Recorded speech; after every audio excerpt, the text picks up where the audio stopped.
જીનો દાતા જીનો ભોક્તા જીન સર્વમિદમ જગત જીનો જયતિ સર્વત્ર યો જીન સોહમેવ ચ.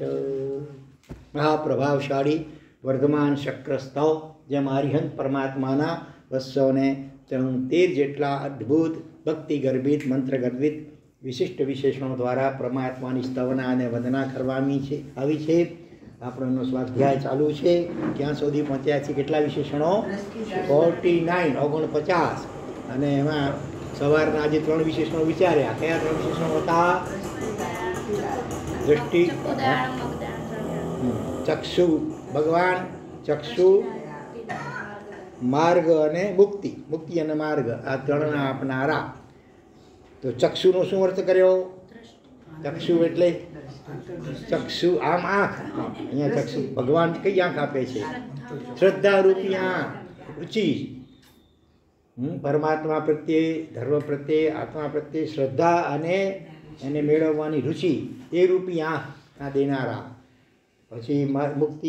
માર્ગનો શું અર્થ કર્યો? માર્ગ એટલે અહીંયા માર્ગ એટલે રસ્તો. અહીંયા મોક્ષનો માર્ગ ખરેખર શું છે?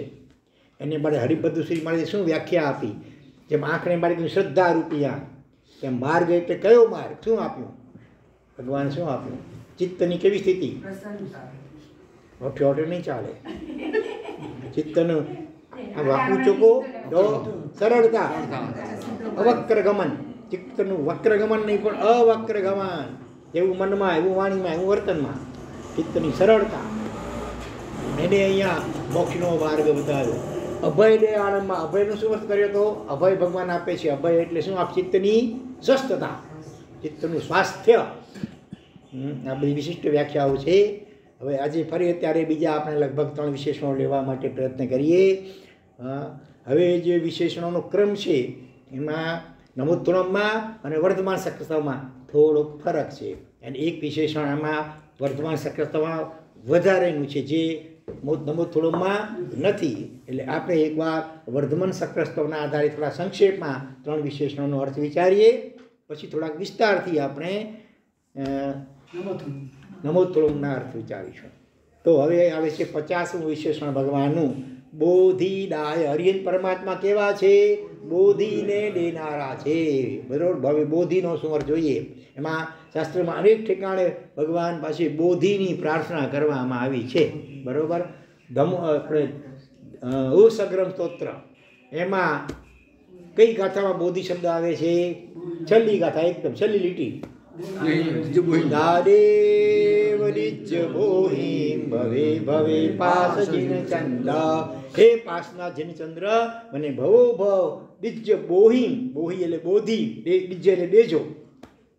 પછી જય વીર્ય સૂત્રમાં ક્યાં આવે છે બોધિ શબ્દ? સમાહી મરણં ચ બોહી લાભો. ભગવાન પછી 13 વસ્તુની પ્રાર્થના કરી, ત્યાં પણ બોહી લાભ એટલે બોધિ લાભ. એવી જ રીતે પછી આપણે હજી કોઈ સૂત્રમાં તમને ખ્યાલમાં આવે છે? ક્યાં આવે છે બોધિ કે બોહી શબ્દ? લોગસ્યમાં. કઈ ગાથામાં? આરોગ્ય બોહી લાભમ. એ ભગવાન મને આરોગ્ય એટલે આત્માનું ભાર આરોગ્ય અને બોધિનો લાભ આપજો. આવા રોજ બોલાતા ચૈત્યવંદનના સૂત્રોમાં 3 ઠેકાણે આ બોધિ લાભની પ્રાર્થના કે માગણી કરવામાં આવી છે. એના ઉપરથી એનું મહત્વ આપણે સમજી શકીએ. તો અહીંયા આમ તો બોધિ એટલે બોધ, બોધ એટલે જ્ઞાન, જ્ઞાન એટલે આત્મજ્ઞાન, આત્માનો અનુભવાત્મક જ્ઞાન. એક અર્થ એ છે. અને બીજું બોધિનો અર્થ છે જૈન ધર્મની પ્રાપ્તિ, જૈન શાસનની પ્રાપ્તિ, એવો અર્થમાં લેવામાં આવતો હોય છે. તો અહીંયા આપણને આ ભાવમાં તો જૈન શાસનમાં જન્મ મળ્યો છે, પણ જ્યાં સુધી મોક્ષ ન મળે ત્યાં સુધી પ્રત્યેક ભાવમાં જૈન શાસનની પ્રાપ્તિ થવી અત્યંત અનિવાર્ય અથવા તો બહુ જરૂરી છે. એટલે અહીંયા વ્યવહારિક ભાષામાં સમજાવી. જુઓ, કેટલીક વાર ટ્રસ્ટીશીપની ટર્મ પૂરી થયા પછી 3 કે 5 વર્ષ સુધી ટ્રસ્ટી પણ હોય, અથવા દેશના કોઈ પ્રધાનમંત્રી વગેરે, એને કન્ટિન્યુ કરવામાં આવે છે, ક્યારેક કેરી ફોરવર્ડ. આગળ બીજી ટર્મમાં પણ એના એ ટ્રસ્ટી રહે, અથવા કોઈ થોડો ફેરફાર થાય તો બાકી નહીં રહે. એવી જ રીતે જો પોતાના ઉતારેલા ઇન્સ્યોરન્સ કે મેડિક્લેમ એની પોલિસીઓ, ઇન્સ્યોરન્સ, વીમા પોલિસી અથવા મેડિક્લેમ દવાની જે કંઈ હોય પોલિસી, એને ફરીથી પાછું પ્રીમિયમ ભરી અને શું કહેવાય રિન્યુ આગી કંટ્રોલ કરવામાં આવે. બરાબર. તો એવી રીતે બોધિ લાભ એટલે આ ભાવમાં જે પ્રભુનું શાસન આપણે વ્યવહારથી મળ્યું, નિશ્ચયથી તો હજી ખબર નથી, પણ વ્યવહારથી તો જૈન કુળમાં જૈન શાસનમાં જન્મ પામ્યા છીએ. હવે આ ટર્મ માનવ ભાવરૂપી એનો ટાઈમ પૂરો થાય પછી આગળ બીજા ભાવમાં પણ જૈન શાસન કન્ટિન્યુ રહેવું જોઈએ. આત્મ સુરક્ષાના ઇન્સ્યોરન્સનું રિન્યુ, તો જ આપણું આત્માની રક્ષા થાય. જો એવા કોઈ હિન્દ કુળમાં, એવા કોઈ માંસાહારી કુળ વગેરેમાં જન્મ્યા હોઈએ, નાસ્તિક કુળમાં જન્મ્યા હોઈએ તો શું પરિસ્થિતિ થાય? મોક્ષમાં જવું હોય તો જેટલા બાકીના ભાવો છે દરેક ભાવમાં જૈન શાસનની પ્રાપ્તિ રૂપી બોધિ મળો. અત્યારે મળ્યું છે એનો સદુપયોગ કરીએ બને એટલો. અત્યારે આળસ પ્રમાદ ઉપેક્ષા કરીએ અને પછી ભગવાન પાસે રાગડા તાણીએ. શું ભવ ભવ તુમ ચરણોની સેવા, હું તો માગું છું દેવાદિદેવ. પણ આ ભાવમાં મળ્યું છે ત્યાં તો સરખી છે, ચરણોની સેવા કરતો ખરો. ચરણ એટલે પગ ખાલી નહીં, ચરણ એટલે ચારિત્ર, એનું પાલન કર યથાશક્તિ, દેશ વૃત્તિ કે સર્વવૃત્તિ. જે પણ આ ભાવમાં મળ્યું છે એનો તો ઉપયોગ કરવો નથી અને પછી ભાવ માટે તો કેવું લાગે, વિચિત્ર લાગે ને. અને મળે પણ એમ કાંઈ અને આટલું કે સસ્તું કે સહેલું પણ નથી. 2000 સાગરોપમ સુધીનો જે 10 પર્યાય મનુષ્ય ભાવ માત્ર 48 મળે. એમાં પણ હવે જૈન કુળમાં મનુષ્ય ભાવ તો કેટલામાં આંગળીના વેઢે ઘણા એટલા માન મળી શકે, કેટલું દુર્લભતમ છે.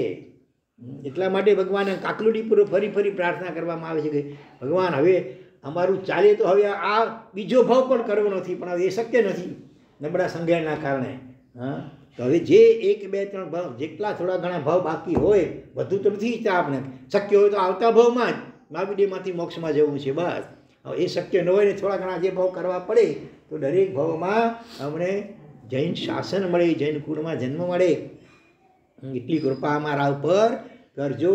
આ બાહ્ય બોધિ ઓલા જૈન શાસન રૂપી પ્રાપ્તિ અને આંતરિક જૈન શાસન તો રાગદ્વેષની એકદમ મંદતા થવી અને આત્માનો અનુભવ અને એમાં સ્થિરતા અને એમાં રણતા. આ છે સમજો ભાવ બોધિ. દ્રવ્ય અને ભાવ બંને પ્રકારે અમને બોધિના દેનારા કોણ છે? પરમાત્મા. દેવા માટે કંઈ કરવું પડતું નથી, એ તો પરોતાના સ્વરૂપમાં લીન છે. એવી સુંદર વ્યવસ્થા આપણા માટે શાસનની કરી ગયા છે. આપણે જો એને શરણે રહીએ, એને વફાદાર રહીએ તો ઓટોમેટિક જ્યાં સુધી મુક્તિ ન મળે ત્યાં સુધી આપણને વ્યવહાર બંને પ્રકારે બોધિ તેમ શાસન મળી શકે. તો હે પ્રભુ, હવે જો પ્રભુને બોધિ લાભ માટે પ્રાર્થના કરાય છે, તે પ્રભુ આપતા હોય તો જ કરાય ને, નહીં તો કરે નહીં. આ ગણધર રચિત છે ઓલો જયવીર્યા સૂત્ર અને પછી ઓલો દોગસ સૂત્ર તો અને ઓ સગ્રમ ભાઈ પણ સૂત્ર કેવલી ભદ્રબાહુ સ્વામીજી વિરચિત છે અને એમણે આવા શબ્દો ભગવાને પ્રાર્થના રૂપે કર્યા છે. તો એનો મતલબ ભગવાન દ્વારા એ શક્ય હશે માટે જ આવી પ્રાર્થના કરી છે. તો પ્રભુ મારી અંદર રહેલું સિદ્ધત્વ, સિદ્ધ દશા એ પ્રગટ ન થાય ત્યાં સુધી મારા જૈનત્વને અખંડ રાખજો. આજ મારું શું કહેવાશે? અખંડ સૌભાગ્ય આપણું. બરોબર. તો આ શોર્ટમાં આટલું વિવેચન કર્યું બોધિદાય. આગળ બધી વિસ્તારથી આવશે બોધિદાયનો વિશે અત્યારે સંક્ષેપમાં. પછી આવે છે જીવડાય, જે નમોથોડામાં શબ્દ નથી, જોકે હું પણ બોલાય છે જીવડાયાણમ. તારક વાસીમાં બોલે છે જીવડાયાણમ. હા, તો અહીંયા મૂક્યો છે જીવડાય, જીવને દેનારા. તો જીવને દેનારા એટલે શું? જીવ કોને કહેવાય? જે જીવે તે જીવ.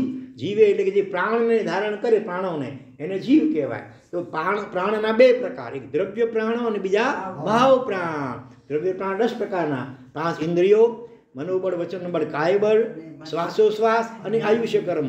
10 પ્રાણ દ્રવ્ય પ્રાણ કહેવાય. અને ભાવ પ્રાણમાં સમ્યક દર્શન, સમ્યક જ્ઞાન, સમ્યક ચારિત્ર્ય વગેરે આત્માના ગુણો એને ભાવ પ્રાણ કહેવામાં આવે છે.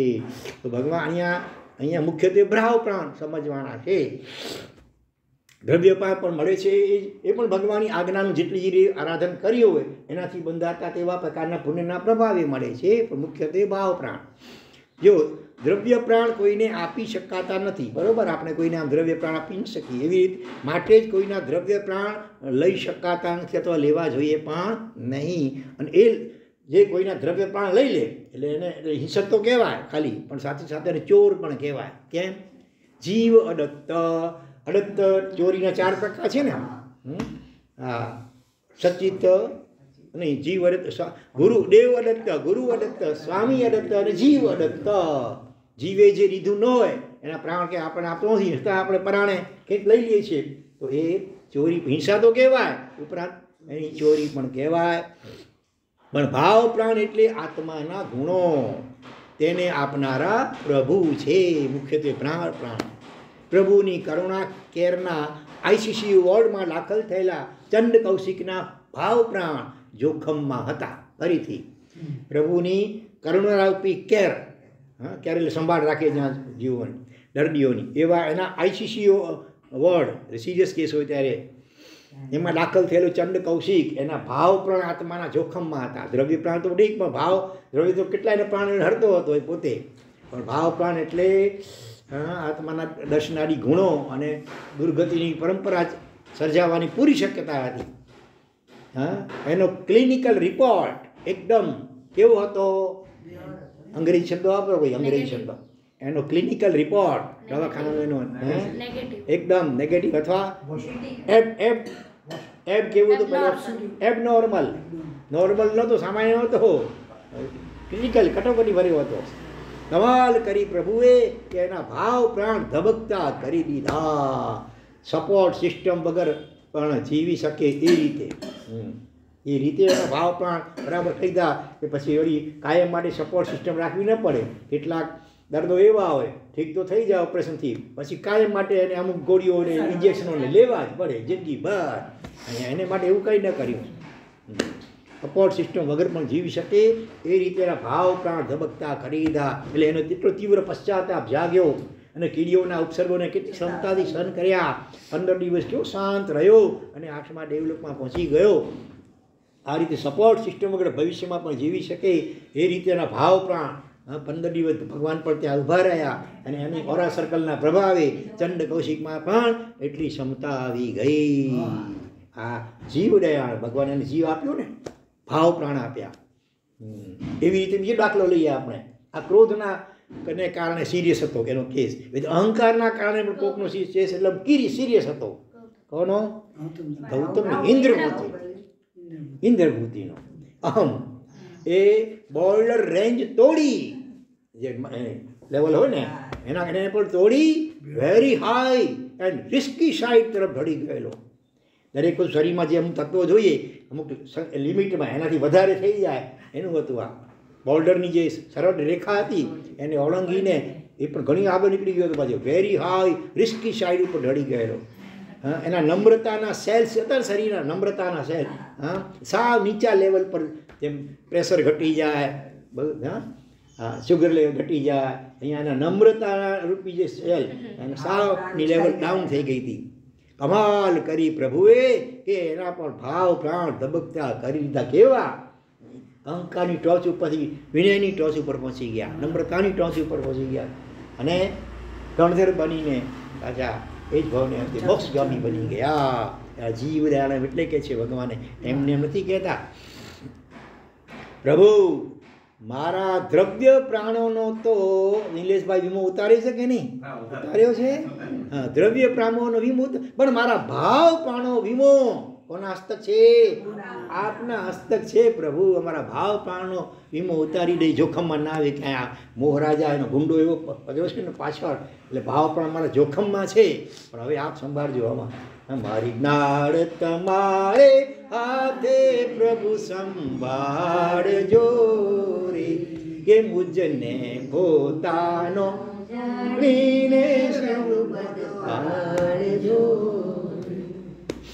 હા, દુનિયાના વીમા કંપની વાળો તો વળતર ક્યારે આપે? નુકસાની બાર. નુકસાન થઈ જાય, માણસ મરી જાય, એક્સિડન્ટ થાય, એ મોટું નુકસાન થાય ત્યારે વળતર આપે. પણ આપ તો પ્રભુ કમાલ કરો છો કે નુકસાની ન થાય એની શું આપો છો? ગેરંટી. અને ગુજરાતીમાં કેવું 4 અક્ષરમાં તો 4 અક્ષર નાખ્યું હોય તો પહેલો અક્ષર બ ઉપરથી બાંયધરી. હા, વોરંટી નહીં, ગેરંટી આપે છે. હા, નુકસાન. ધન્ય છે આપને અને ધન્ય છે મને કે છે અહીંયા. હા, આવા આપ મને મળ્યા માટે હું એ ધન્ય. આનંદનંદી યોગીરાજ સવરમાં કહે છે ને, અહો અહો હું મુજને કહું નમો મુજ, નમો મુજ રે. કેમ? અમિત ફલ દાન દાતારની જેહની ભેટ થઈ તું જ રે. કારણ કે મને અસીમ ફળ, અમાપ ફળ, એને માપી ન શકાય એટલું ફળ એ મોક્ષનું એને આપનાર દાતાર એવા પ્રભુ એ મને એની ભેટ થઈ છે. પ્રભુ મને મળ્યા છે માટે હું પણ નમસ્કરણીય બની ગયો, હું પણ ધન્ય બની ગયો. બરાબર? એટલે અહીંયા લખે છે ધન્ય છે આપને અને ધન્ય છે મને. આવા ભાવ પ્રાણોને આપનાર એવા આપ ધન્વંતરી વૈદ્યરાજ મળી ગયા છો મોક્ષના.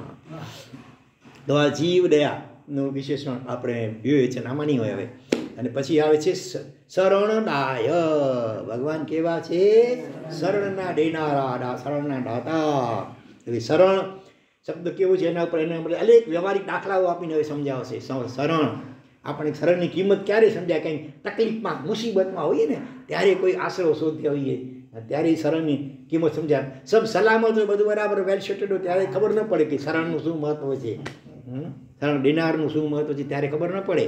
પણ જ્યારે વ્યવહારિક દાખલાઓ સખત તડકામાં ચાલતા, બરાબર, સખત, અને અચાનક ઘેઘૂર વડલો મળી જાય છાયા આપનારો, કે નાનું છાપરું પણ મળી જાય, એકદમ ક્યાંય ઉભા રહેવાની જગ્યા ન હોય અને સખત ધમ ધકતો ઉપરથી તડકો ને નીચે ધરતી તપતી હોય, ડામરો તપતા હોય, એ વખતે ક્યાંક છાપરું પણ કોઈ મળી જાય ને કોકનું તો એ હાસ થાય, પરસેવેથી રેબઝેબ થઈ ગયા હોઈએ.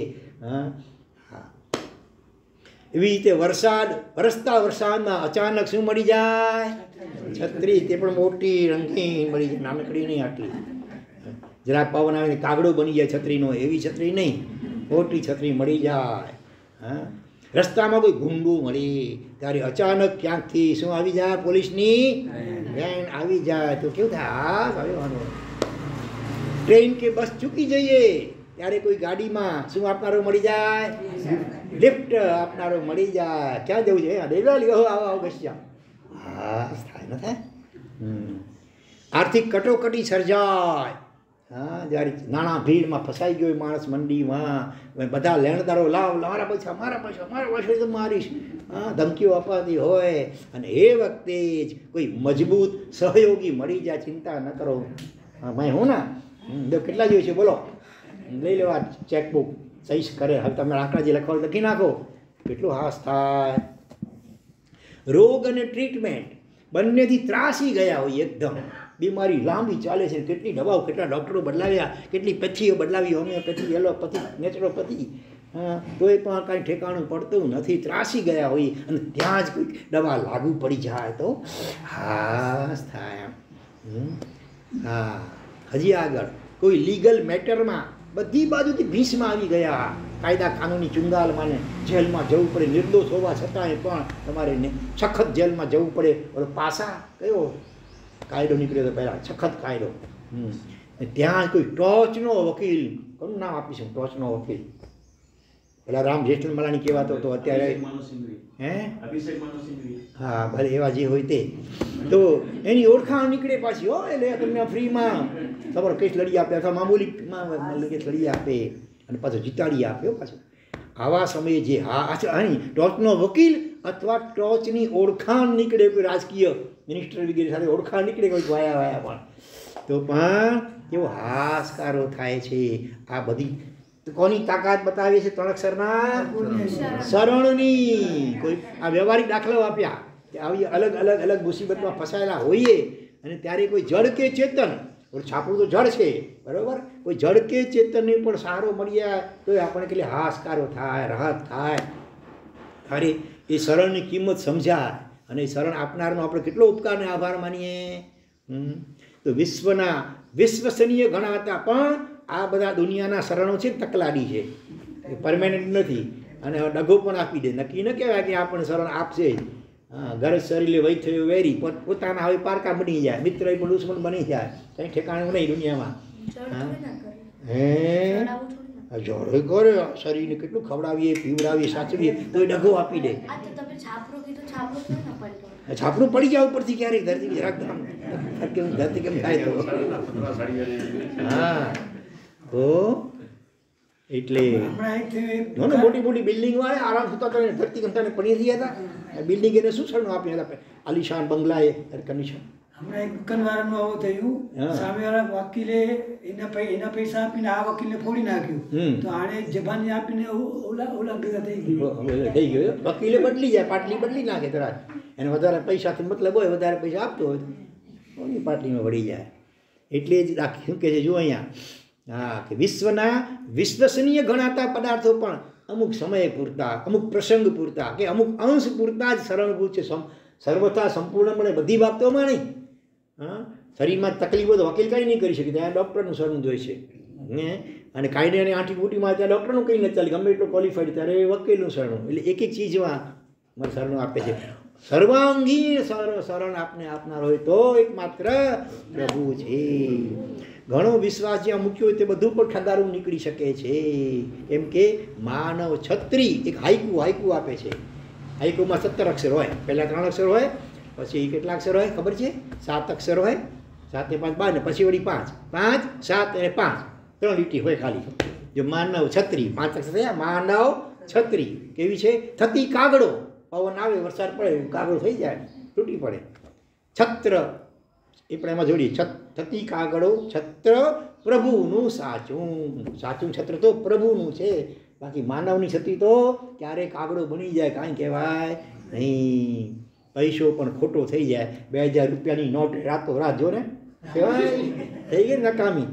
આવું જેના ભરોસે રહ્યો હોય જીવ તો. કેટલી વિધવા બહેનોએ પોતાના 5-10 લાખ રૂપિયા રાખ્યા હતા, એના આધારે જીવન ચાલતું હતું. નોચિકા બધા મોટા માથા હાથ ઊંચા કરી નાખ્યા, તો શું હાલત થઈ? તો પૈસાની પણ ક્યાં શરણ આપી શકે છે કોઈ? પૈસાદાર પણ કવરેજની વાર થઈ જાય, રફુ ચક્કર શું થઈ જાય, પોતે બધું લઈ વિવાડું જાહેર કરી દે અને પોતે બધો ડલ્લો લઈ કરીને ક્યાંક દૂર આપણે ભાગી જાય. કોઈ તો ફોરેનમાં જાગી જાય, વિજય માલ્યા ના એવા તો કેટલા ભાગી ગયા. અત્યારે લો દવાની અસર બંધ થઈ ગયા, આટલા દિવસ ચાલતી હતી, હજી હવે દવા પણ પ્રૂફ થઈ ગઈ છે. શરીર દવા પ્રૂફ, એટલે હવે દવા અસર કરતી નથી. ગેનની ગોળીએ પ્રૂફ થઈ નથી ને, શરીર પણ અસર નથી કરતી. હવે શું કરીએ? હા, પોતાના હોય તે પણ પારકા થઈ જાય, ઘરવાળા, લાઈફ પાર્ટનર, તલાક લે બધું. જ્યાં મન ખોલીને ઠાલ્યું હતું તે જ ફૂટી જાય. આપણે રેડી અંગતમાં અંગત વાતો બધી જેને આમ વિશ્વાસથી કહી હોય અને એ ફૂટી જાય ને આવું એ લીક થઈ જાય. તમારે બધી પ્રાઇવેટ મેટર બધી લીક થઈ જાય. આવું બધું દુનિયામાં શક્ય છે. મોટી આશા સાથે જેનો એપ્રોચ, જેને મળ્યા જયા હોઈએ કાંઈક આશાથી, હા, એ ક્યારેક એપ્રોચેબલ ન હોય, કાં તો ક્યાંક બીજે કે બહાર ગામ નીકળી ગયા તમારે ધક્કો પડે, અને ક્યારેક અવેલેબલ ન હોય. એ પણ કોઈ કે સાચું કહ્યું છે કે ફક્ત એથી જ કોઈની મદદ માંગી નથી શકતો, ફક્ત એથી જ કોઈની મદદ હું માંગી નથી શકતો. કારણ કે શરમથી હાથ લંબાવું અને એ કેવું નીકળે? હું શરમથી ભાગવામાં શરમ તો આવે ને, હા, છતાં આશા હોય કે આ ખાલી હાથ પાછો નહીં વાળે, પણ એ જ નીકળે કેવો? શરમને બદલે બેશરમ, શરમ વગરનો. એ રોકડો પરખાવી દે, હાલ કે તારે કઈ ખાલે આવશે, અપમાનિત થઈને જવું પડે ખાલી હાથે, કેવું લાગે? આવા સમયે સાચું, ત્યારે તો આપઘાતના વિચારો ઘણા આવી જાય ને. આવા સમયે સાચું શરણ આપનાર કોણ છે? પ્રભુ છે. જબ કોઈ નહીં આતા મેરે દાદા આતે હૈ, मेरे बचपन दुख के दिनों में वो, हाँ, दुख के दिनों में तो आपे थे, पर सुख में समीरण, दुख में समीरण सब करे, सुख में करे न कोई, जो सुख में समीरण करे तो दुख काहे को होय. તો આપણી કમનસીબી એ છે કે જીવનભર માટે આપણે અન્ય શરણ છીએ, અન્ય શરણ. બરાબર? પ્રભુની શરણ નહીં, પ્રભુને છોડીને બાકી બધા આવા જળચેતન પદાર્થોના શરણે જઈએ છીએ. અને મૃત્યુ પછી છાપામાં શું લખીએ છીએ? અરિયન શરણ થયા. લે, જિંદગીમાં ક્યારે અરિયન તો યાદ ન કર્યા હોય, પછી લખે અરિયન શરણ થયા. એમ શરણ સહેલું છે. પછી હરિયત એટલે અનન્ય શરણ. પહેલાં હતા અન્યના શરણે, બીજાના શરણે, મરી ગયા ત્યારે અનન્ય શરણ થયા. પ્રભુની શરણાગતિ અને ભક્તિ શું કરે છે? પુણ્યની ઉદીરણા કરે. પ્રભુની શરણાગતિ અને ભક્તિ પુણ્યની ઉદીરણા કરે અને તેને ફરી રિચાર્જ કરે. પુણ્ય પાછું વળી નવું પુણ્ય બંધાવે. પ્રભુની ભક્તિ આમ જે પુણ્ય મોડું ઉદયમાં આવવાનું હોય ને તો જોરદાર ભક્તિ કરે તો વહેલું ઉદયમાં આવી જાય. અત્યારે તકલીફના સમયમાં ઉદયમાં આવી જાય પુણ્ય, અને એવી રીતે ઉદયમાં આવે કે જે વળી પાછું નવું પુણ્ય બંધાવે. હા, કર્મના જોરને હળવું કરી શકે છે. કદાચ બહુ તીવ્ર કર્મ તો નાશ પણ પમાડી શકે, નહીં તો હળવું કરી શકે છે. છેવટે ખાલી જગ્યાને મજબૂત તો કરે જ છે. બોલો, 2 અક્ષર વચમાં ખાલી જગ્યા ને 2 અક્ષર ઉમેરો. 2 અક્ષર એવા કાંડો માત્ર મીંડી થોડા અક્ષર વગરના. બરોબર. અચ્છા, બીજો શબ્દ મન કોનું? તમારું ને. એટલે કોને મજબૂત કરે છે? તમને. પ્રભુની ભક્તિ એટલે કર્મ કોઈ ચીકણા નિક્કાથી આપણે બંધ્યા હોય અને એ દૂર ન થાય તો છેવટે એવી સ્થિતિમાં પણ તમને આપઘાતના વિચારો ન આવે, આર્તરૌદ્ર ધ્યાન ન સતાવે, એટલા તમને મજબૂત કરી દે. સૈનિક રાજાને કેવા મજબૂત કર્યા, ચંદનબાલાને કેવા મજબૂત કર્યા, બરોબર ને? કાં તો કર્મને નાશ પમાડી દે, અથવા કર્મને સાવ હળવું કરી દે, અથવા છેવટે કર્મને તમે ઝીલી શકો ક્ષમતાથી, એટલા તમને મજબૂત કરી દે. કોણ? પ્રભુ ખાલી નહીં, પ્રભુની ભક્તિ, પ્રભુની શરણાગતિ. તમે શરણ નહીં લો તો ભક્તિ કરતો કાંઈ ન થાય. શરણાગતિ સ્વીકારવી જોઈએ, બરોબર ને? સાચા શરણરૂપ પ્રભુને નમન. સંક્ષેપમાં આપણે આ 3 વિશેષણોનો જોયો, સ્વાધ્યાય કર્યો. હવે 3માંથી 2, કારણ કે ઓલો કયો નથી, જીવદયાની, એ સિવાયના એટલે ક્રમમાં થોડો ફેરફાર કર્યો છે. નમોત્તરમાં શું આવે છે? અભયદયાણ, શરણદયાણમ, શરણદયાણ પછી બોહિદયાણમ આવે છે. આમાં બોહિદયાણમ પહેલાં આવ્યું હતું, શરણદયાણમ પછી આવ્યું. ચાલો, વાંધો નહીં. તો હવે શરણદયાણમ, શરણને દેનાર, એનું શીર્ષક છે માતાની ગોદમાં. પ્રશ્ન છે, ભગવાન નામના તત્વને માનવાની શું જરૂર છે? બહુ મજાનો પ્રશ્ન છે. અંગ્રેજીમાં કહીએ તો why should we believe in God? Because there are still many. અને એનો જવાબ આપે છે, ભગવાનને શા માટે માનવા જોઈએ? બીકોઝ, કારણ કે there are still many question which ખાલી જગ્યા can not answer. Don't speak. બોલો, એનો જવાબ આપે છે. આપણે ભગવાનને શા માટે માનવું જોઈએ એનો જવાબ આપે છે અંગ્રેજીમાં, because there are still many questions which ખાલી જગ્યા કાન્ટ આન્સર. બોલો, આ દુનિયામાં ઘણા એવા પ્રશ્નો છે કે જેના જવાબ ગૂગલ કેન નોટ આન્સર. તમારે માની તો ગૂગલ નામ નાખવા આવ્યું, જીયાન ને ફિયાન ને એવા ચિત્ર જેના ક્યાંય સંસ્કૃત શબ્દકોશમાં નામ મળતા ન હોય એવા લઈ આવો તો ગૂગલમાંથી ગોતીને. છતાં તેમ છતાં દુનિયામાં ઘણા એવા પ્રશ્નો છે કે ગૂગલ હોય કે તમારો કોણ યાવું હોય કે બીજાનો બાપ જેવો હોય તે આવે તે નવા કંઈ આવતા જાય છે ને પાછા યુટ્યુબ કંઈ પણ કેન નોટ આન્સર. માટે we should believe in God. ઘણા એવા પ્રશ્નો છે જેના કોઈ જવાબ ન જડે, અને એ પ્રશ્નો જવાબ ન જડે અને પ્રશ્નો આપણને બે જ પ્રાસ મળવો જોઈએ, જડે અને નડે. મૂંઝવતા હોય, નડે એટલે જવાબ જોઈતો હોય પણ વળતા ન હોય એટલે મૂંઝવતા હોય. તો ત્યારે એક રામબાણ ઔષધ છે. કોણ? ઈશ્વરીય તત્વ.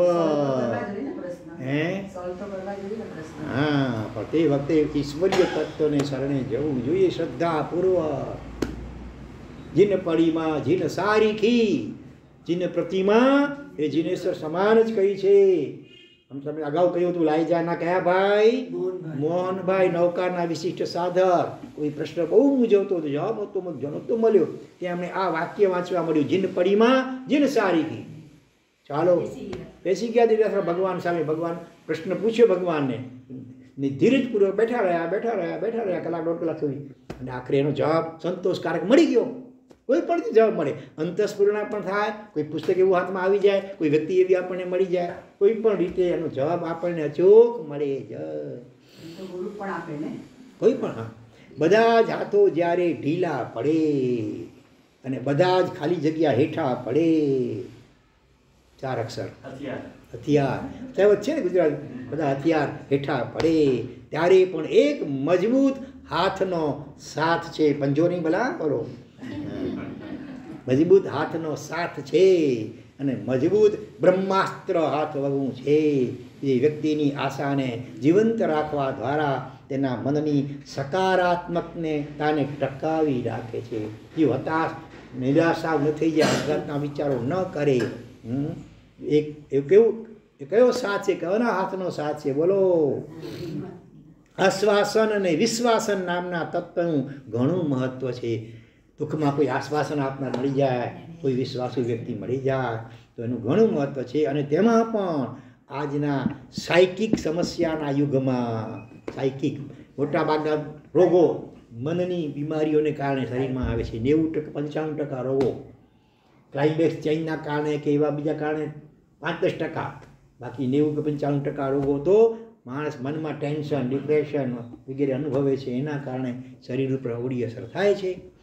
તો એવા યુગમાં એકમાત્ર ઈશ્વરીય તત્વની હાજરીનો અંદાજ બધી રીતે ભાંગી પડેલા માણસની હિંમત નામની કહેવાય કરોડરજ્જુને તૂટવા દેતો નથી. તમારે તૂટી પડે પણ ભગવાન પ્રત્યે શ્રદ્ધા હોય ને તો હજી એને આશ્વાસન રહ્યા કરે. ભલે દુનિયા આખી મોઢું ફેરવી દીધું છે, મારો દાડો બેઠો છે, વાંધો નથી.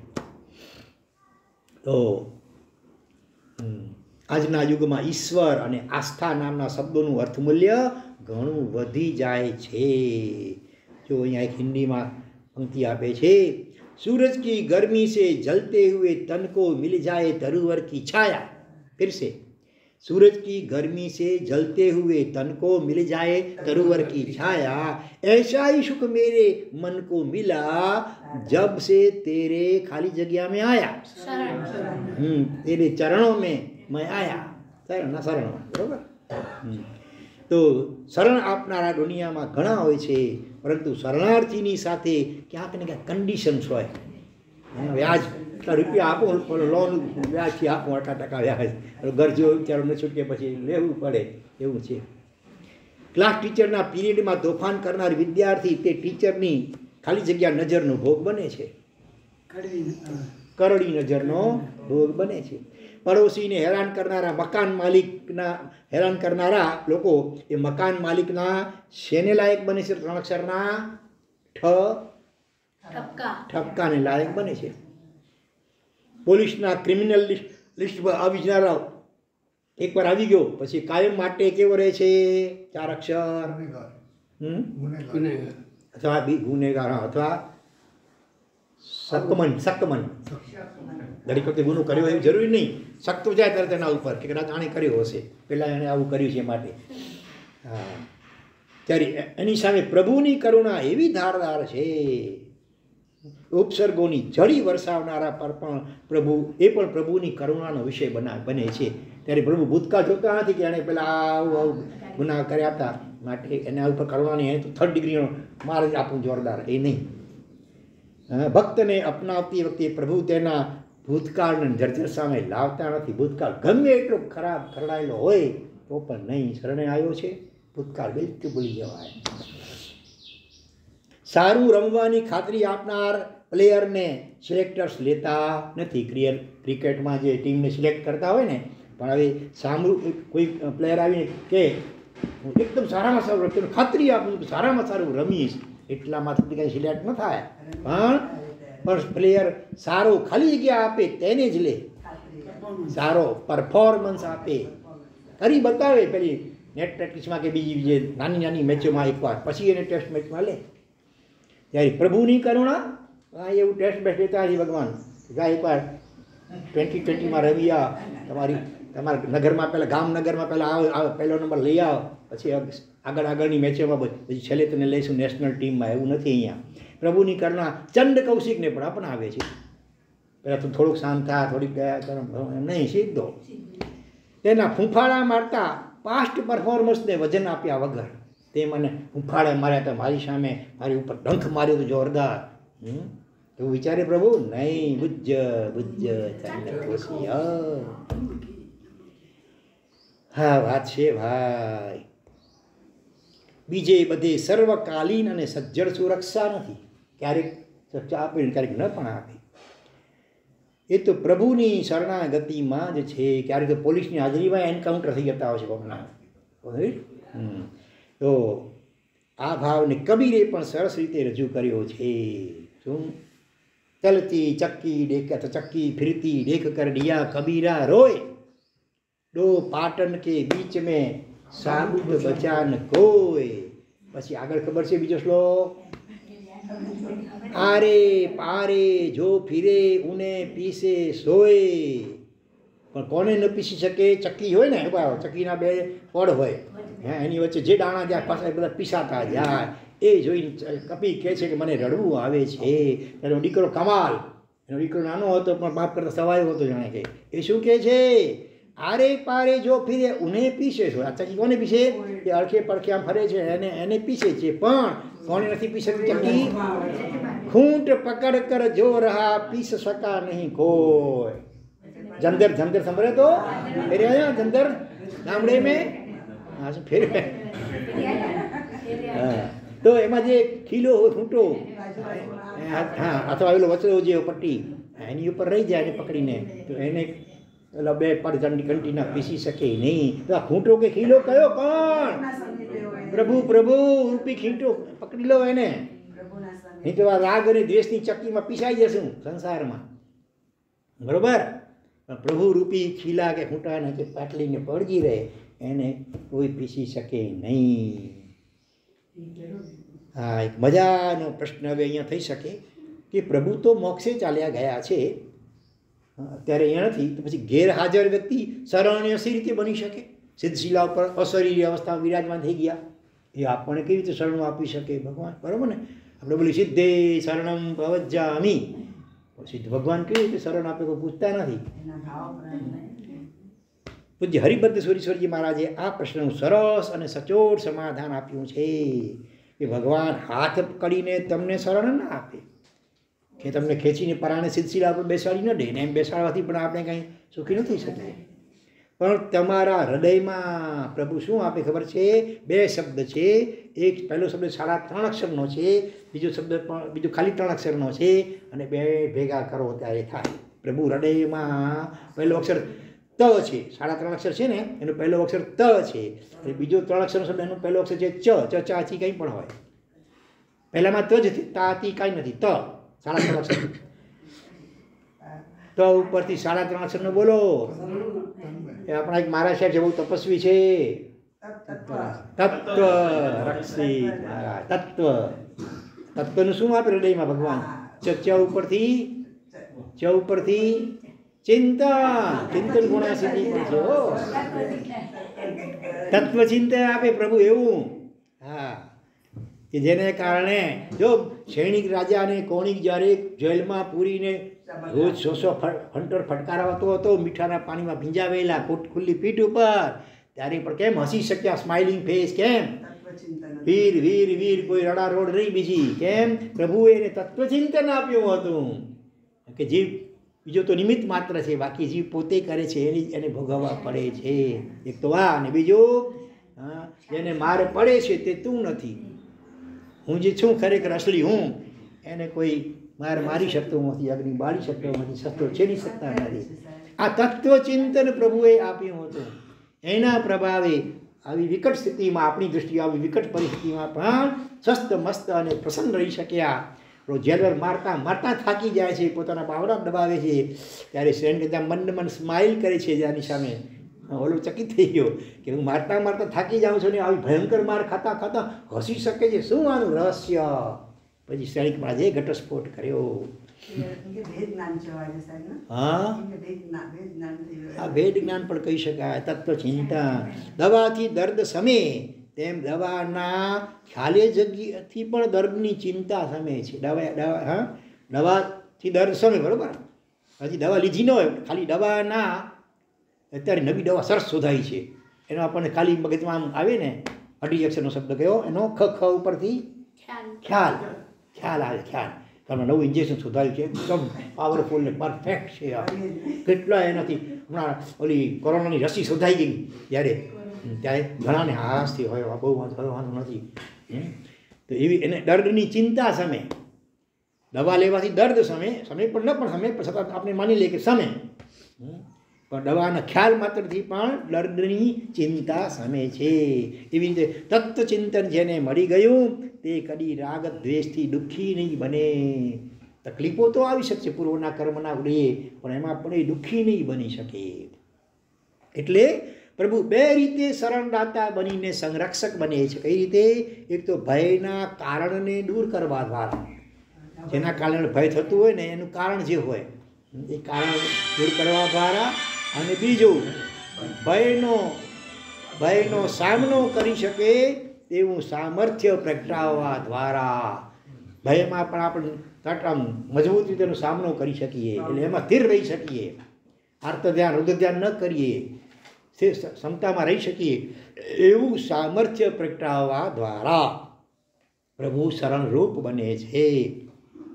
પછી તો આનંદ ઘનજીની માફક આપણે પણ ગાઈ શકીએ શું? અબ હમ અમર ભય ન મરેંગે, યા કારણ મિથ્યાત્વ દિયો તજ ક્યું કર દેહ ધરેંગે. અબ હમ અમર ભય ન મરે. મોટા મોટો દુનિયા ભય હોય તો કયો ભય છે? એનો મરણ. અહીંયા આનંદજી કુમારી પૂર્વક કહે છે અબ હમ અમર ભય ન મરેંગે. શરીર તો છૂટ્યું એમનું, પણ એનાથી પહેલા અમર આત્મા પોતે છે એનો અનુભવ કરી લીધો. એટલે હવે મૃત્યુનો ભય પણ ટળી રહ્યો કયો.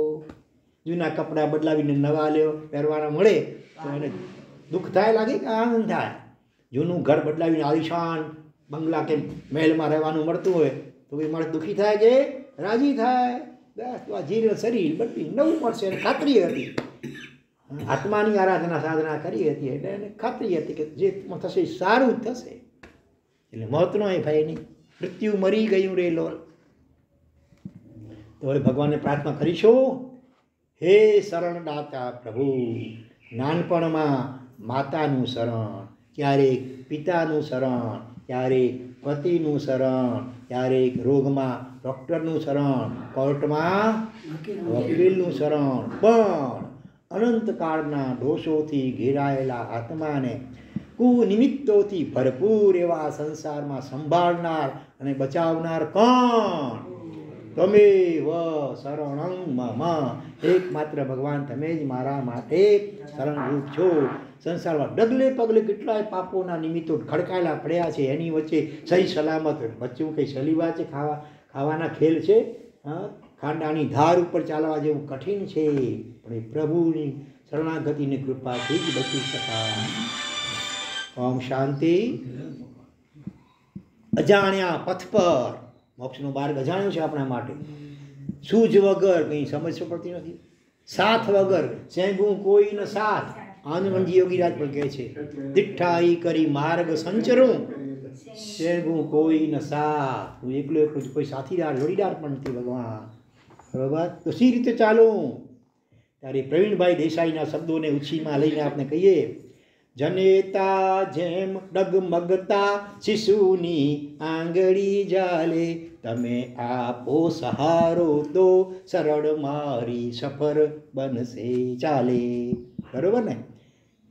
થોડો બાળક બિચારો ડગમગુ આમ ચાલતો હોય, એના માએ એની આંગળી પકડી હોય, એવી રીતે ભગવાન તમે પણ જો મને સાથ આપો, મારી આંગળી પકડો તો મારી જીવન સફર સરળતાથી ચાલી શકે.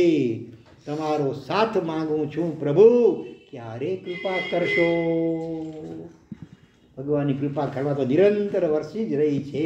જીવ સાથ હૃદયપૂર્વક પ્રાર્થના કરી, વિનંતી કરી કે શરણાગતિ સ્વીકારે તો ઓટોમેટિક આપણું કાર્ય થાય ને થાય જ ગેરંટી પૂર્વક.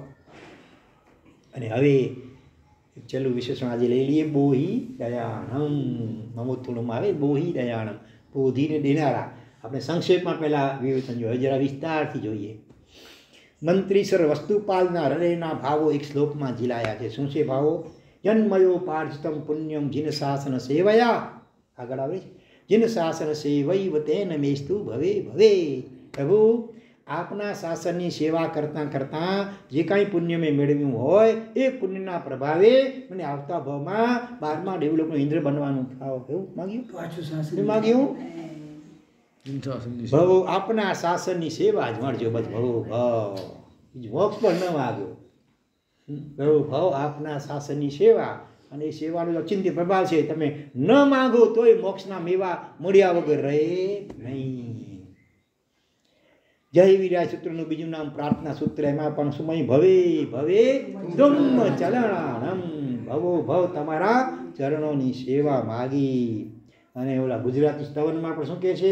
ઘણી વાર દેરાસરમાં છેલ્લે આપણે બોલીએ ભવો ભવ તુમ ચરણોની સેવા, હું તો માગું છું દેવાદિદેવા. ખમા યોગ સૂત્રમાં પણ આરુગ્ય બોધિલાભમ. બરોબર? તો અહીંયા જુઓ લખે છે બોધિલાભ એટલે શું? જીન પ્રણીત ધર્મ પ્રાપ્તિ બોધિલાભ અભિધીયતે.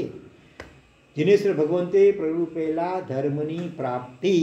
હવે ધર્મની પ્રાપ્તિ બે પ્રકારે, વ્યવહારથી અને નિશ્ચયથી. આપણે બંને રીતે નિશ્ચયથી ભગવાનની ધર્મની પ્રાપ્તિ એટલે આત્માનું અનુભવ અને એમાં સ્થિરતા અને રમણતા, નિશ્ચય ધર્મની પ્રાપ્તિ. અને વ્યવહાર ધર્મની પ્રાપ્તિ એટલે જે શાસનમાં જન્મ થવો અને સર્વવીરતી કે દેશવીરતી, સાધુપણું કે શ્રાવકપણું, એનું એવું જીવન મળે તો એ વ્યવહારથી બોધિ લાભ થયો કહેવાય. તો અહીંયા શું કહે છે? 18 દેશના અધિપતિ કુમારપાળ મહારાજાએ પણ પ્રભુને ગુજારેલી વિનંતી બહુ ટચિંગ છે, આ હૃદયસ્પર્શી છે. શું છે? જીન ધર્મ વિનિર્મુક્તો મહાભુવન ચક્રવર્ત્યપી શ્યામ ચેટોપી દરિદ્રોપી જીન ધર્માધિવાસિત. એટલે પ્રભુ આપનો ધર્મ પામ્યા વગરનું ચક્રવર્તીપણું પણ મને મંજૂર નથી. આવતા ભવમાં ધારો કે હું ચક્રવર્તીપણાનું પુણ્યમય ઉપાર્જન કર્યું હોય, ચક્રવર્તી બનવાનું, પણ એની સાથે જો તમારો ધર્મ જૈન ધર્મ ન મળતો હોય તો મને ચક્રવર્તીપણું પણ એવું જોઈતું નથી. ઉલટો વધારે ચીકણા પાકો કરીને 7મી યુગેની નરકમાં જવું પડશે નહીં. શુભમને વંડ ચક્રવર્તી ગયા 7મી નરકમાં બંને ચક્રવર્તી હતા છતાં. એની બદલે બીજી સામે શ્યામ ચેટોપી દરુદ્રોપી. ભલે ચેટ એટલે દાસ, નોકર ચાકર, દાસ કે સેવક ભલે હું થાઉં તો મને ચાલશે, પણ શરત શું છે? માત્ર જીન ધર્માધિવાસિત, જીન ધર્મથી અધિવાસિત. એવા કોઈ ચુસ્ત જૈન ધર્મી શેઠ, એના ઘરમાં હું નોકર શેઠ હોય કે ભલે સામાન્ય કોઈ મધ્યમ વ્યક્તિ હોય, એના ઘરનો દાસ નોકર ચાકર રસોઈયો થઈશ તો મને મંજૂર છે. અમદાવાદની અંદર એક બ્રાહ્મણ છોકરો એક જૈન પરિવારમાં બહુ નાની ઉંમરથી નોકરી કરતો હતો, લગભગ, અને એની 14 વર્ષની ઉંમર થઈ. આપણે અનુમાન કરીએ કદાચ 10 વર્ષથી એટલે 4 વર્ષ. અને એ શેઠાણી એટલા બધા દેવગુરુના ભક્ત હતા, લગભગ એમના ઘરે રોજ આગ્રહ વિનંતી કરે અને તમારામાં કેટલા આગ્રહકારી કરીને ખેંચતાણી લઈ જતા હો ને એમ, એવી રીતે મારા સાહેબને વિનંતી કરીને પોતાના ઘરે અવશ્ય પગલાં ધરાવે. અને આ કદાચ રસોડામાં જ કામ કરતો, રસોઈનું કે એવું બીજું પણ કામ કરતો હશે એના, અથવા એ જુએ શેઠાણી વરાવે છે, શેઠાણી પડે વાસી બેટા લે તું પણ જરા વરાવ. આ રીતે સાધુ સંતોના દર્શન કરતાં કરતાં અને વરાવતા એવા સંસ્કાર ને એવા ભાવ જાગી ગયા. પછી નૌકાર પણ 14 વર્ષની ઉંમરે મળ્યો હતો, એનાથી પહેલાં નૌકાર નહોતો મળ્યો. અને પછી સમજો કે 2-3 વર્ષમાં તો દીક્ષા ઉદયમાં આવી ગઈ. આગળ વધીને આચાર્ય બન્યા, આગળ વધીને ગચ્છાધિપતિ આચાર્ય ભગવંત બન્યા, શાસન સમ્રાટ જે નેમિસુરી સમુદાયમાં. અમે તો દર્શન પણ કરેલા છે. હમણાં થોડા 5-7-10 વર્ષ થયા છે એના કાલધર્મ પામ્યાને. અને અમદાવાદ પાસે ઠેકાણે એમનું આખું ધામ છે, સ્મૃતિધામ. તો આ વાત છે. એટલે કે આવા ઠેકાણે જો મને ભલે નોકર ચાકર પણ હું દાસ હોઉં કે દાસી હોઉં તો મને ચાલશે. મેરુ પ્રભશૂરી, મેરુ પ્રભશૂરી આચાર્ય ભગવાન. હા, દોલત સાગર સૂર્ય આચાર્ય ભગવાન 102-3 વર્ષના થયા. હમણાં જ પાલધર્મ પામ્યા વર્ષે. હા, એ પણ આવતા પટેલ કુળમાં જન્મેલા હતા. હા, અને એ પણ નોકરી કરતા હતા જૈન પરિવારમાં. એમને આ રીતે ભાવ થયા. અને હવે પટેલ કુળમાં એટલે રજા તો દીક્ષા માટે મળે નહીં તો ભાગીને દીક્ષા લીધી. ભાગીની સાધી તો 4 જ દિવસમાં એના કુટુંબીઓ પાછા લઈ આવ્યા ઘરે કપડાં ઉતારાવીને. તો બીજા 4 દિવસ વળી પાછા ભાગ્યા, રાત ભાગી ગયા. એ રાતના 12-1 વાગે કેટલા કિલોમીટર દોડી ઠેઠ અમદાવાદ પહોંચ્યા. રાતના 12 વાગે આચાર્ય ભગવંત પાસે બધી પરિસ્થિતિ જણાવી ને ત્યાંનો વેશ એને આચાર્ય વિનંતી કરી અને આ બધી સ્થિતિ જોઈને એને પહેરાવ્યો. તીવ્ર ભાવના હતી. તો આટલું કોણ ભાગે? રાતના તે પણ એકલો અટુલો. એટલે રાતના 12 વાગે વેશ કરાવડાયો અને બરોબરના હજી 2-3 કલાક આરામ કર્યો ન કર્યો, 2:30-3 વાગે ઉઠાડીને જલ્દી અહીંથી ભાગી જવા, નહીં તો કુટુંબીઓ અહીંયા પહોંચ્યા હશે. આચાર્ય એટલે ફેમસ હોય એટલે કે અહીંયા જેવો હશે. એ ઠેઠ ત્યાંથી ઊંઝા પણ ઠેઠ કેટલા 25-30 કિલોમીટર હતા. એટલા મોટા કિલોમીટરનો ધાબડો ઉડી નાખ્યો. આમ કોઈ જોઈ જો ઓળખી તો જોઈ જાય ન જાય એટલા માટે. હા, અને સાથે આમ ફટાફટ ચાલતા ઉતાવળા ઠેઠ કેટલાય કિલોમીટર વિહાર કરી ઠેઠ ઊંઝા પહોંચી ગયા. ત્યાં પણ ગુપચુપ રહેવું પડ્યું કેટલો સમય સુધી. હા, અને પછી કેવા ઉત્કૃષ્ટ આ કાળમાં અજોડ કોટીનું કહી શકાય એવું ઉત્કૃષ્ટ ચારિત્ર પાડ્યું. હા, છેવટની ઉંમર સુધી પણ પોતાનું ઓગોનું પડીને પોતે કરે, જાતે બાંધે વગેરે, પઠવાનું લગ્ન વગેરે પ્રીતિ વગેરે પણ 90-95 વર્ષની ઉભરી તો છેવટ સુધી પોતે કોઈને આપે જ નહીં બીજાને. જાત એના જિંદાબાદ. અને 45 આગમ તો પોતે ભણ્યા અને અનેકને ભણાવ્યા, વાસનાઓ આપી. અને તામ્ર અનેક ઠેકાણે આગમ મંદિરો બંધાવડાવ્યા. હા, અને એટલા દ્રષ્ટિનો સંયમ, આંખ ઊંચી કરી કોઈ સામે જોયે નહીં. ઘણી બધી વિશેષતાઓ એમના જીવનમાં હતી. આ કાળમાં અજોડ કહી શકાય એવું ચારિત્ર પાડ્યું. પટેલ કુળમાં જન્મ્યા હતા, ભાગીને દીક્ષા આવી તોય. તો આ જૈન કુળમાં દાસ નોકર તરીકે રહ્યા, એનો આ પ્રભાવ. આવા તો ઘણા બીજા દાખલાઓ પણ મળી શકે. હા, એ પણ પેલી 500 કેટલી અઠમો કરી દે એમને લગભગ 58 કે અઠમ 538 માછી કુળમાં જન્મેલા 35 ભાષાઓ આવડતી હતી. રાજતિલક હમણાં જ ગયા વર્ષે પામ્યા. એટલે આવા અનેક બહુરત્ના સુંદરા. એટલે અહીંયા કહે છે કે નોકર ચાકર દાસ દાસી તરીકે રહેવું મને મંજૂર છે બીજા ભાવમાં. ચુસ્ત જૈન ધર્મથી રંગાયેલ પરિવાર હોવો જોઈએ. હા, આપણે જેથી આપણું શાસન એટલે કે બોધિ, દ્રવ્ય બોધિ, વ્યવહાર બોધિ પણ મને મળે. તો આ બધી પ્રાર્થનાઓ એની ઉપર પ્રાર્થના. બસ આપનું શાસન તો મળજો જ. શ્રમણો એક ખાસ શબ્દ પ્રયોજીને ગૃહસ્થોને આશીર્વાદ આપે છે. બોલો કયો શબ્દ? ધર્મલાભ. તો ભવાંતરમાં થતા ધર્મલાભને ટેકનિકલ ભાષામાં બોધિ લાભ કહેવાય. તમને ધર્મનો લાભ થજો. હા, તો એ આ ઉપમા તો થયો હોય સમજો વ્યવહારથી, ભવાંતરમાં પણ મળતા રહે. બોધિ લાભ એટલે આત્માનો મેડિક્લેમ આજની ભાષામાં. મારી એવી શક્તિ કે પાત્રતા કદાચ નથી, પણ મારા પ્રભુ મારી પોલિસી ઉતારી આપે છે. પ્રભુ બોધિના દાતા છે. અહીં બોધિ એટલે સમ્યક દર્શનરૂપ ધર્મની પ્રાપ્તિ એવો અર્થ ગ્રંથમાં કરેલ છે. નિશ્ચયને સમ્યક દર્શનને ક્યારે માને છે? અપ્રમત્ત મુનિપણાને 7મે ગુણસ્થાન કે સમ્યક તો માને. સમજણ પ્રમાણનું આચરણ હોય તો જ માને. ખાલી કોરી વાતોને કે હું ન માનું. નિશ્ચય દર્શન એમ કે છે. હા, આચરણમાં દેખાવું જોઈએ તમારા. તે તો 7મા ગુણસ્થાન અપ્રમત્ત ગુણસ્થાન કે તમે વાત કેમ કરો છો? સમ્યક પામ્યા છો તો નિશ્ચય આમ કે 7મા ગુણસ્થાન ક્ષણવાર માત્ર નિર્વિકલ્પ દશા રહે ત્યારે સમ્યક તો માને. વ્યવહાર ને 4થા ગુણસ્થાન કે એટલે એકવાર પણ થોડીક શરીરથી આપવાની ઝલક મળી છે જ ત્યાંથી એ સમ્યક દર્શનની શરૂઆત માની લે. અધ્યાત્મ માર્ગ સ્વરૂપની રુચિ અને ઝાંખીને સમ્યક કરે. વ્યવહાર શું કહે છે? અધ્યાત્મ માર્ગની રુચિ એક જાગે, આત્માને અનુભવવાની રુચિ જાગે અને પછી સાધના કરતાં સહેજ ઝલક ઝાંખી થાય, ત્યાંથી સમ્યક દર્શન આવે. જ્ઞાન માર્ગે સમ્યક્ત્વ એટલે જીન વચનની પરિણતિ. જીન વચન આપણામાં પરિણમે. ભક્તિ માર્ગે સમ્યક્ત્વ એટલે પ્રભુના થઈ જવું. અલગ અલગ નયોથી જો અહીંયા સમ્યકની વ્યાખ્યાઓ બતાવી. પ્રભુના થઈ ગયા એટલે બસ તું જાણ, તારું કામ જાણે, આનંદ, બીજું કાંઈ ન જાણ. હું તારે કે ના તારે તારો સાથ ના છોડું, જે જોડ્યા તુજને હાથ બીજે હાથ ના જોડું, એવી ખુમારી નિષ્ઠા હોવી જોઈએ. તો એ સમ્યક્ત્વ, એને ભક્ત માટે એ સમ્યક્ત્વ છે.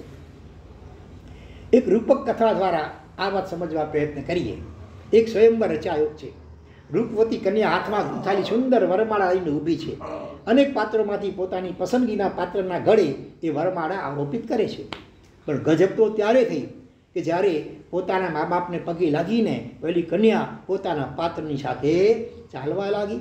વર્ષો સુધી જેના ખોળે ઉછર્યા એવા પ્રેમાળ માતા પિતાને છોડીને, વર્ષો સુધી જેની હૂંફ મેળવેલી તેવી મમતાળુ માતાને છોડીને, વર્ષો સુધી જે ઘરમાં રહીને મોટી થઈ એ ઘરને પણ છોડીને નવા પ્રદેશ તરફ પ્રસ્થાન કરતી પરિણીતાને પણ કંઈક નવું તો લાગતું જ હશે, એકદમ નવું નવા પ્રદેશમાં જવું છે, પણ અંદર છુપો ખાલી જગ્યા સમાતો નથી 3 અક્ષરનો. હે આનંદ જે નાલે કે ભલતા હરક્ષ પણ આખે તો આનંદ છું તે આનંદ લખેલો હોય. કોઈએ તેને પૂછ્યું ક્યાં ચાલી, જેડલ ને બેન પડી હોય આડોશી પર જતા હોય, પછી ક્યાં ચાલી તો કે પીયું કે બસ. હાસ તો આ બધી વિધિ જોઈ નહીં તે, હવે તો બસ, હવે તો એ જ મારા અઢી અક્ષરના, એ જ મારા અઢી અક્ષરના સ્વામી, એમનું ઘર એ જ મારું ઘર, એમનો પરિવાર એ જ મારો પરિવાર. સંસારની વાત આવે મજા આવે યાર, તમારા અનુભવની વાત હોય ને. એમના પગલે મારું પગલું, થાય છે એવું કોઈ જાણે. કેવું ગજબનું સ્વાર પણ પોતાની જાતનું અર્પણ. પહેલાંના થોડા વર્ષો પૂર્વીના પૈસા વિચાર કરી તો આજે ચિત્ર બદલાઈ રહ્યું છે. ભલે સ્વયંવર મંડપ જેવું જ કંઈક સમ્યક્ત મંડપમાં બને છે. આ દૃષ્ટાંત આપ્યું, સ્વયંવર મંડપમાં જેવું બને છે ને એવું જ સમ્યક્ત મંડપમાં બને છે. દુનિયાના ઘણા ઉપાસ્ય તત્વોમાંથી સાધક તે દિવસે ખરી પસંદગી કરી લે છે. અરિહંતો મંડપ એટલે આપણે જ્યારે વ્રત સ્વીકાર 12 વ્રત ગઈ, હા એ મંડપને નાણ મંડપ ને ત્યાં આપણે આ બોલ્યા હતા કે હરિહંતો દેવો બધા બરાબર ને, હરિહંત આથી મારા દેવ દેવાદિદેવ. અને જિંદગીભર માટે સુસાધુ ગુરુ અને કેવી પ્રવૃત્તિ ધર્મ એને હું શરણે સ્વીકારું છું. બસ વાહ. પછી તો ગજબ, આજ સુધી જેના ખોળે ઉછર્યો હતો તે મોહનો ખોળો હવે સમ્યક સ્વીકાર કરે, હવે મોહનો ખોળો છોડે. પિતાને ખોળે કન્યા મોટી થઈ હતી, હવે પિતાનો ખોળો છોડે. એવી રીતે અત્યાર સુધી અનંત જન્મોથી મોહના ખોળે જ રમ્યો હતો, હવે એ મોહને ટાટા ગુડ બાય શિવ. બસ અનંત કાળથી જે ઘરમાં રહેતો હતો, કયો ઘર? કુમતી નિકેતન. નિકેતન એટલે ઘર, કુમતીને ઘરમાં રહ્યો હતો. એનો ફ્લેટ હવે છોડે જ સમ્યક્ત પામે એટલે હવે કુમતીના પડછાયો પણ ન લેવાય. પછી તો પ્રભુ વચનના આવાસમાં જ અવસ્થાન. હવે કયું ઘર? પ્રભુ વચન રૂપી આવાસ. બસ હવે શેમાં રતિ ને પ્રીતિ? હવે પ્રભુના ગુણગાનમાં જ રતિ ને પ્રીતિ. બસ પ્રભુનો જ સાથ અને માથે પણ પ્રભુનો જ હાથ, અને પ્રભુ જ મારા વાહ પ્રભુ વાહ. પ્રભુ સાથે આંતરિક શું થઈ જાય? 3 અક્ષરના શું થઈ જાય? 3 અક્ષરના જોડાણ નું જોડાણ આવે ના છે અહીંયા. પ્રભુ તો પ્રભુ સાથે આંતરિક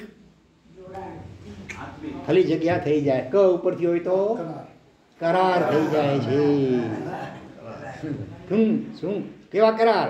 તું ગતિ તું મતિ આસરો આલંબન મુજ પ્યારો રે વાચક યસ કઈ માહ રે તું જીવ જીવન આધારો રે ગિરવારે ગુણ તુમ તાણા શ્રી વર્ધમાન જીન રાયા રે.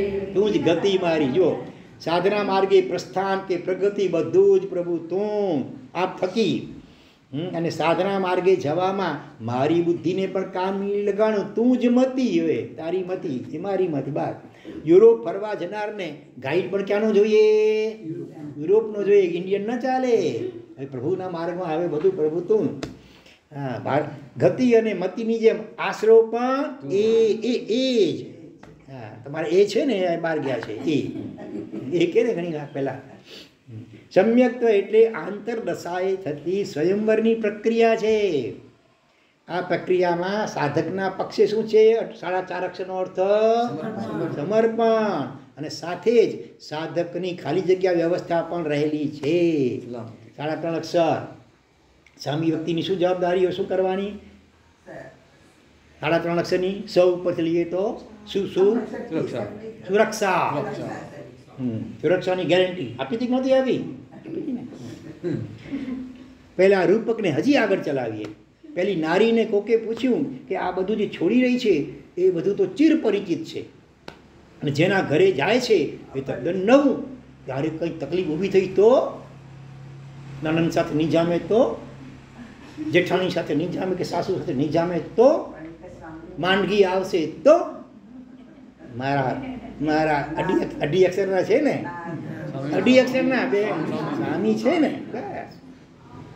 રણકાર સાથે જવા મળ્યા. રણકાર હોય એમાં વિલાસ ન હોય. સમજ્યા? નથી સાંભળી બરોબર કે મારા સ્વામી છે ને એવો રણકાર સાથેનો જવાબ મળે. પછી પેલી નારીએ અવાજ ધીમો કરીને કહ્યું, પેલા રણકારથી પછી ધીમેથી, જુઓ આ જે વિધિ કરીને એમાં હું એમને સમર્પિત થઈ, ખરું ને? તો જોલારને તો એમ લાગ્યું હશે કે કેટલું બધું બલિદાન આપ્યું પેલીએ, પણ સોગંદ ઉભય પક્ષે લેવાય છે. બરોબર? હા, આ પણ કે વફાદારીના સોગંદ લઉં છું, એટલે જવાબદારીના સોગંદ એમના પક્ષે, સમર્પણ આ પક્ષે, અને જવાબદારીના સોગંદ આ પક્ષે હોય છે. બરોબર ને? કારણ કે મેં અગ્નિની સાક્ષીએ મારું સર્વસ્વ તેમને સમર્પિત કર્યું. હવે મારી ખૂબીઓ બદલ તેમનો આભાર, અમને ખામી બદલ તેમના માથે ભાર મારો. એને નિભાવે છૂટકો. સમ્યક્ત એટલે પૂરેપૂરા ખાલી જગ્યા જવું. 3 અક્ષરનો શબ્દ પ ઉપર, પપ્પા પી, પહેલો છે પી. સમ્યક્ત એટલે પૂરેપૂરા પીગળી જવું, સમર્પી લીન થઈ જવું સ્વામી વ્યક્તિ પરમાત્મામાં. જેમાં સાહસ અને શ્રદ્ધાનો સરવાળો હોય. સાહસ જોઈએ, શ્રદ્ધા જોઈએ. દેખાતા નથી પ્રભુ, છતાં એના પર અને જીવન સોંપવાનું સાહસ. ભવિષ્યમાં જો હોકા દેખા જાયગા, આ માર્ગે ભરીએ છીએ, પરિચયો આવશે, ઉપસર્ગો આવશે, દેખા જાય કે પ્રભુ છે ને, પછી શું ચિંતા? તો સાહસ અને શ્રદ્ધા વગર કાયમી ધોરણે કોઈ ના થઈ શકાય ખરું નહીં. સમ્યક્ત એટલે ભાવ દશાએ સમર્પણ. સમર્પણનો અર્થ ખાલી આમ પાછું નબાવવું એ નહીં, ભાવ અંદરથી સમર્પિત થવું. તો સમર્પણનો અર્થ કોકના થઈ જવું, એટલો જ આપણે કરતા આવ્યા છીએ.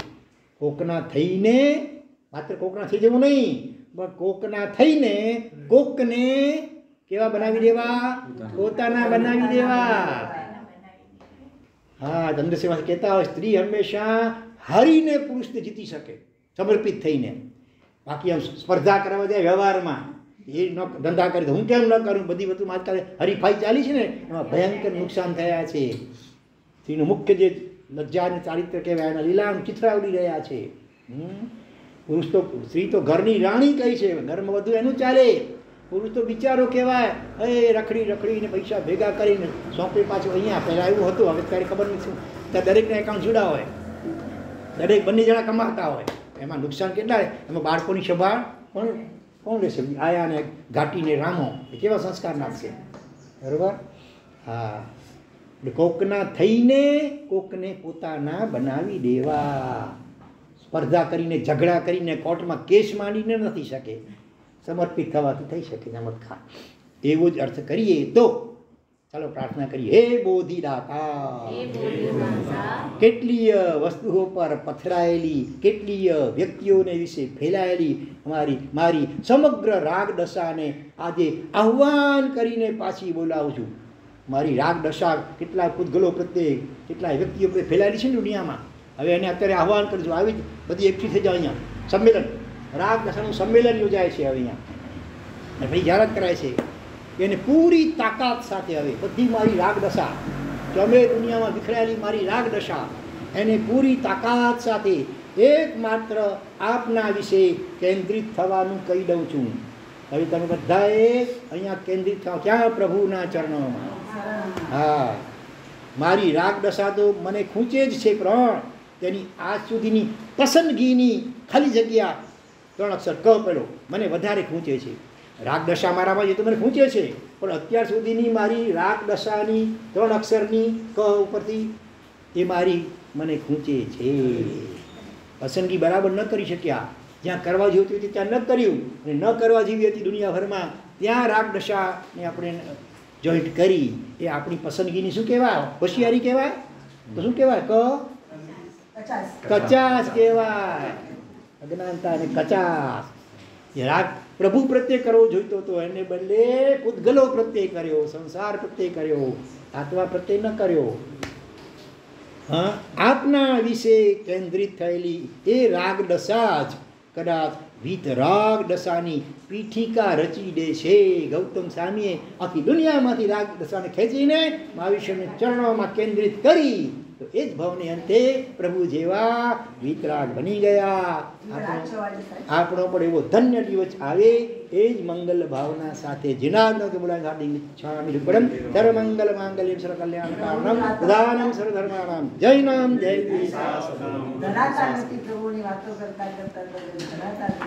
ઓમ શાંતિ ઓમ શાંતિ.